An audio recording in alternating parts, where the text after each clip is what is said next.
Hello everybody, my name is Aceface. Today we're going to be trying out a Munin for T4 Gammas. And this was requested actually to try the Munin in the Abyss. I've been thinking about it for quite a long time, but I never really thought it was a particularly good idea for multiple reasons. The one is that just the Munin, it's hard with autocannons to get a good range to do some decent damage, because a lot of the stuff in the Abyss you tend to not want to actually brawl. It's not a good idea in very many cases to want to brawl.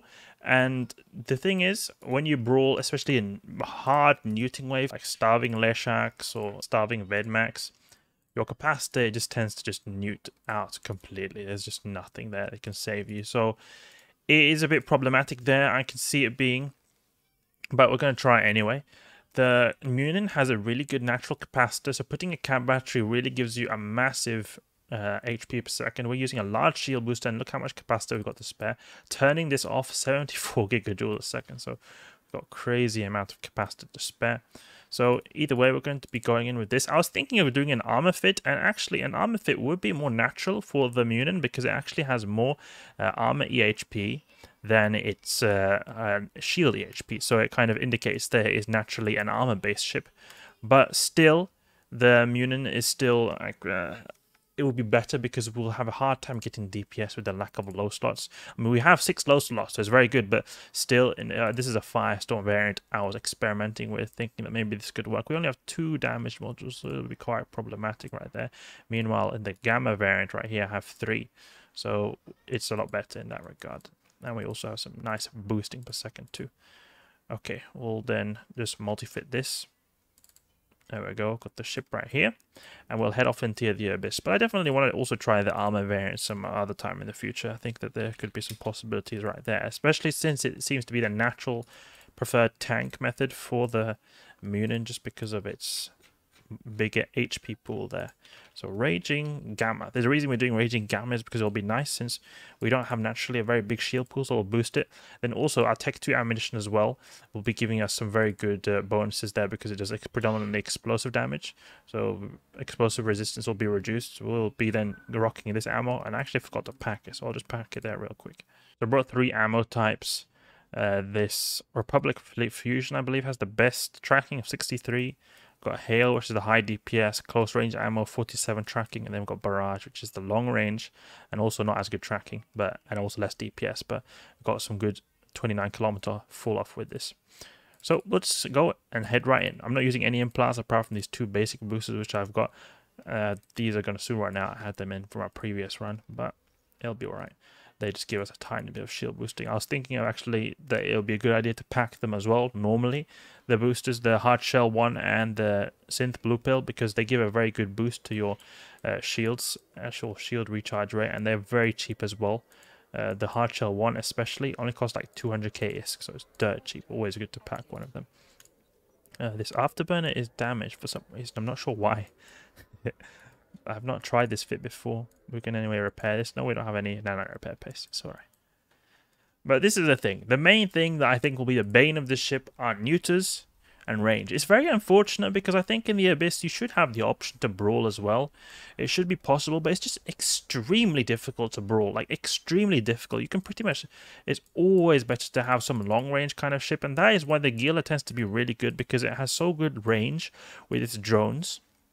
So it's always able to just keep a range and use drones if it really needs to, if there's something too hazardous to be close. And even then, the rapid lights, they have 30 kilometer range, so you're still able to keep a very good range and still apply full DPS. We're not going to be applying full DPS until we're at like point blank range with this Hail.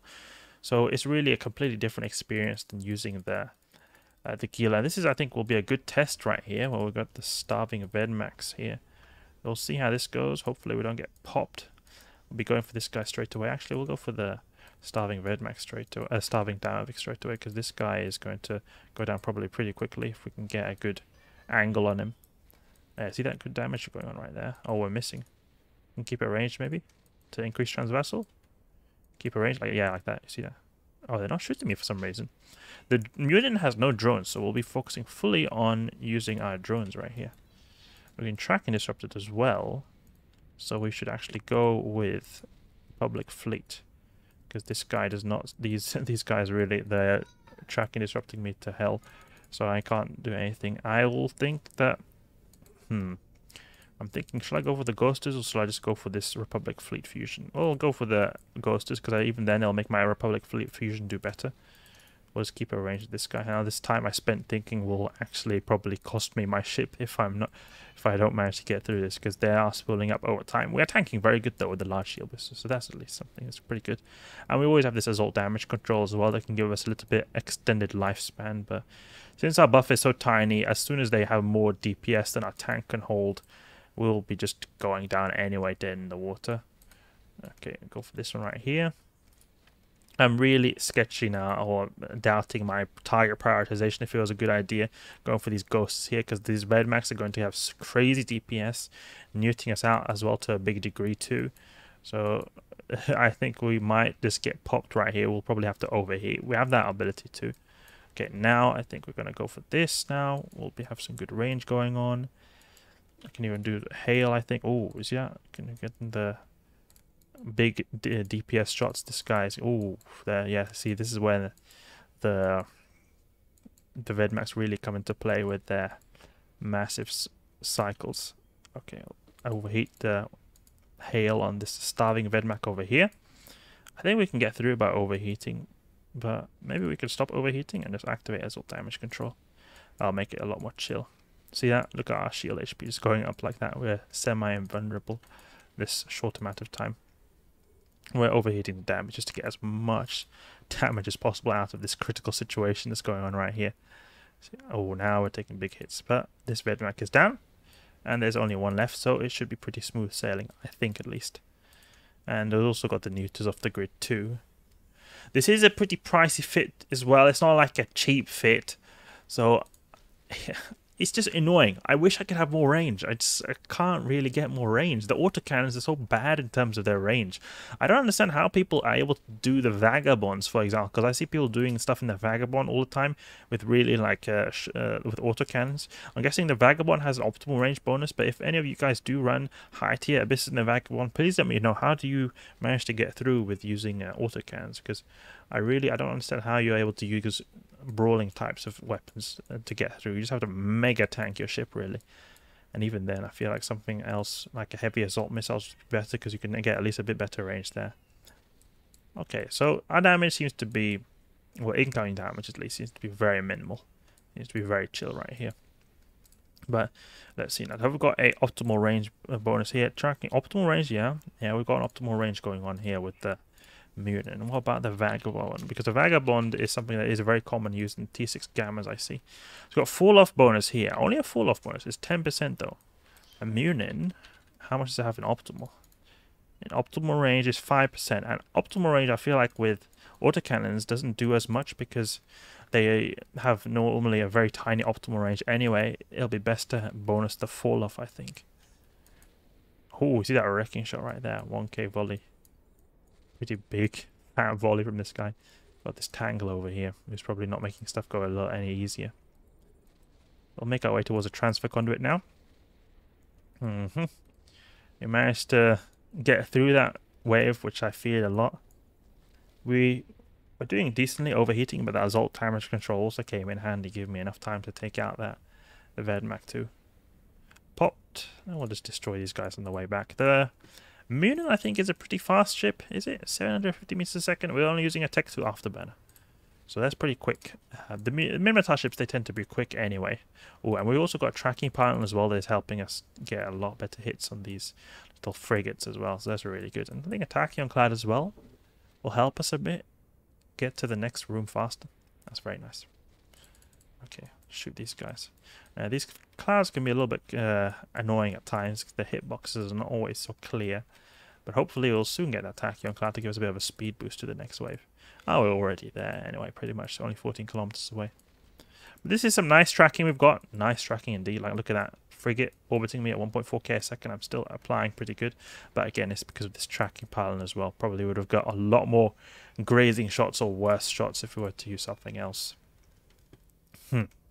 Okay, so first room in almost 6 minutes. That is not a good time for T4. Especially when we're using a big ship like this. You could use this much on the Gila and do this so much better.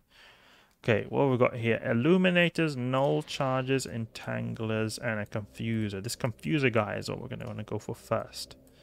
Then entanglers. The newts shouldn't be that much of a problem. We have a lot of capacitor to spare, and there's also just one of them as well. So we'll try brawling in with this confuser over here. We'll hopefully get through him pretty quickly. 655 DPS, not crazy DPS either.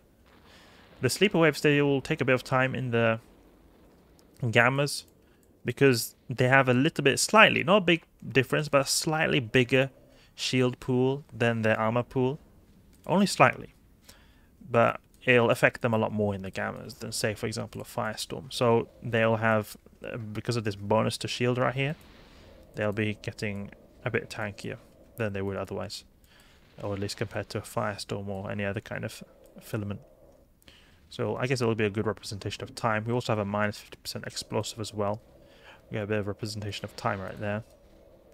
There's another entangle over here. It's good. The range these guys are orbiting in is very good. Very good for our autocannons. So that is nice. I worry about the Devoted Knight room, but the thing is, Devoted Knights, you have to keep range if you want to take little damage from them, like 30 plus kilometers. They nuke you pretty hard. But we have a very, very good EM resist, so, and thermal resist. They're the top resistances, so we'll probably tank them really easily. So we should be able to just face tank them, as well as the Angels. Now the Angels are a bit of a special case because they do explosive damage as well as EM, but they do also a lot of EM damage, so we'll be tanking very good there. Might be due to our low explosive resistance that we'll get problems there, but the Angels, they like to brawl us very close. So we'll hopefully get through them as well pretty easily too. Generally speaking, it's usually in the small frigates that rely on kiting, because you pretty much can't kite the Angels. But here we want to brawl anyway, so it's probably going to be very smooth. Entangler right here. There's target painting guys over here. We can get them, I guess, but not really much difference.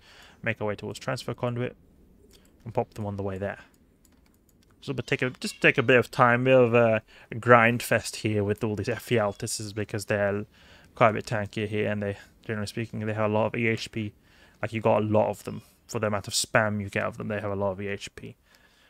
But we'll pull through, They've got a lot of active tank with this X-type large shield boost over here. Pretty decent. We've always got this assault damage control as well. We've got absolutely no issue tanking. Like, look at this shield we've got right here, not moving one bit. And we were getting some nice shield boost cycles as well when we had the Vedmax before.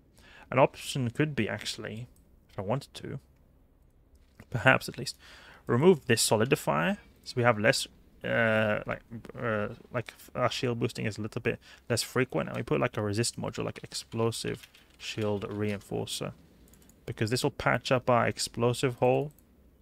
That will probably be what will make these Vedmax do a lot of damage to us, since without this we have pretty low explosive resistance, and it's further being reduced by the gamma sight. So I think this could be quite useful there. I'm not 100% sure if that would be a good idea, but I think it'll be quite useful there to use the explosive rig, because we'll also have more capacitor, we'll be more newt resistant, and the explosive resistance just in general will help us a lot. There's the Angels as well, be more easier, but we don't have too much problems with the Angels. There'll only be Triglavians that will be helping a bit. I mean, it might be good. It might be a good alternative. Also, Marshals, they also do explosive. The Arrestor Marshal, the Sparrow Troop, he does explosive damage, so it could be also an option there. We'll have more capacitor, a bit less shield HP per second. I think in terms of the Omni HP per second, without the explosive resistance rig, will be less than having a Solidifier, because a Solidifier is very good because it just boosts everything, so we're getting just raw HP per second more. It'll make us overall a lot more tankier, so it'll be pretty good, I guess, for the Charybdis Tyrannos. But then again, actually, wrecking shots by these big battleships, they will be better having the explosive resistance, because Charybdis Tyrannos does Omni damage. We're getting essentially more EHP, like in our buffer, by putting a explosive rig, because we'll effectively have more HP in total, like a pool. It'll be less likely that we get one-shotted in terms of our shield if we have a bit more resistance right there. Okay, the time is not particularly good. This is going very slow. Just having to grind through these guys. We can try approaching them. Maybe that'll be a bit better. And we'll probably get a bit closer. And we also are pretty quick, so we can hopefully gain a bit of ground on these guys too. Again, we've not got the best DPS. It would have been nice to have 700 plus DPS, but we can't afford that luxury right here. Yeah, this seems to be going a bit quicker now, getting some big hits now with approaching these guys and getting very close. Yeah, this is a bit of a better opportunity than just sitting down the gate, being lazy and not shooting. Okay, this guy seems to want to be pulling a bit of range. It's hovering at 10 kilometers, but we're making our way a little bit closer to him. I still think it's a bit better than when we were just sitting here close to the gate, but we may as well just move towards the gate now anyway.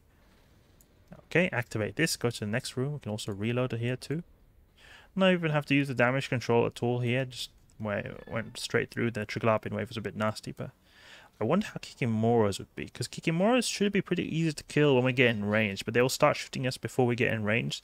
We're doing a lot of damage to us, so I wonder how that'll be. Oh, okay, we got a Angel Wave. I don't think it'll be too bad. Especially this Angel Wave doesn't look particularly nasty either.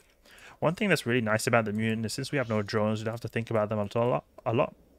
The Munin or the Gila has to think a lot about its drones when it's up against the Angels, because these guys love to kill drones a lot. I wonder how tracking is going to go. Look at that tracking. It's not at all good tracking we've got going on right here. Is this guy, where is he? Yeah, the tracking is not particularly good. We'll keep it at range, maybe 7.5. Oh, we're getting some big hits now. Okay, and they also have more tank as well, because these guys are shield based. So the gamma side is buffing them up quite a big margin too.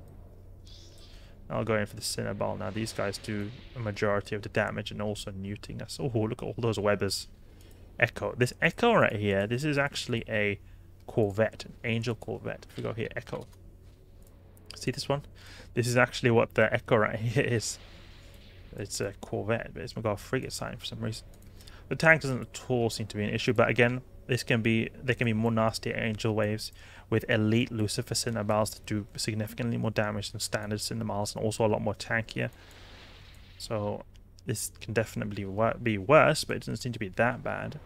I worry about Concord Waves a lot because of the fact that we've got low explosive resist, but also because we have to get in close. It's not going to be a good time. Their rapid heavies are going to apply so much when we're on approaching them and towards them. When we're orbiting really close, they tend to apply really good too. So I worry a lot there. We'll make our way towards the transfer conduit actually, because these guys seem to just want to be brawling us apart from this burst over here. We'll try to move there, but we're being webbed to oblivion.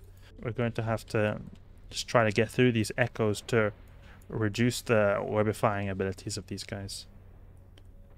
Yeah, it's pretty easy. We're not getting two good shots because these guys are very quick. I think they've got afterburners at least. I can just move the tags in a bit here because I can't really see them, but they're at 500 meters, so they're not going that fast. But I think they're using afterburners, so they're going to be pretty difficult to hit. Because sometimes when I see NPCs, they're not too fast, but they're not like really slow either. Like for example, 700 meters a second. They tend to be using an afterburner. Because if they're like 1.5k a second, they tend to be using an MWD, and their signature is really big. So they're still okay to hit because they're so big. But if they're like at this medium speed like this, they tend to be a bit more difficult to hit. In like majority of the shots being grazing shots. Right, you see that? Grazing. So a lot of damage is being mitigated by them being little bullets, little flies, mosquito flies orbiting around us. Everything seems to be pretty much in range though, so it's very chill. But again, this time is not good. The range is not good. The damage is not good either. Really, I don't like these brawling ships. I'm not a big fan of them. They tend to be very slow. You have to get in range. That wastes a lot of time. It makes a big factor if you can do damage straight away, because the time it takes to travel to do damage is actually time that will make it actually go faster, because the quicker you do damage, the quicker you're going to get the site done. Here, we have to get in range. In Kirby's Tyrannus, it'll be a nightmare because Kirby's Tyrannus loves to keep range all the time. So we'll be having to face tank Kirby's Tyrannus pretty much all the time until we get in range. And it'll take a long time too, just in general. It will be very, very annoying to have to get in range to spend all that time. That's one benefit, that we're pretty quick, this ship, but still, it'll be quite annoying to have to get in range of Kirby's Tyrannus. And even then, it's not like we're doing crazy damage when we get in range. It's like 650 DPS gearless do more damage than that, but are able to project damage much further, much further. And this is also a lot to do with why our time is really bad. I think definitely a Vagabond would be a lot better. It just has that fall off bonus that is a lot bigger, and also naturally fall off is a lot more on these autocannons. So that's why I definitely see the reason being that the Vagabond is more popular in the Abyss. Also, it's got just that generally that big shield boosting bonus on the Vagabond as well. So shield boosters are a lot more effective as well. There we go, Muninn T4 Abyss. I probably will sometime in the future try an armor variant as well, because I think it could have some possibilities of doing T4 Firestorm. By the way, hope you guys enjoyed the video. If you did, please leave a like and subscribe. I'll catch you guys later.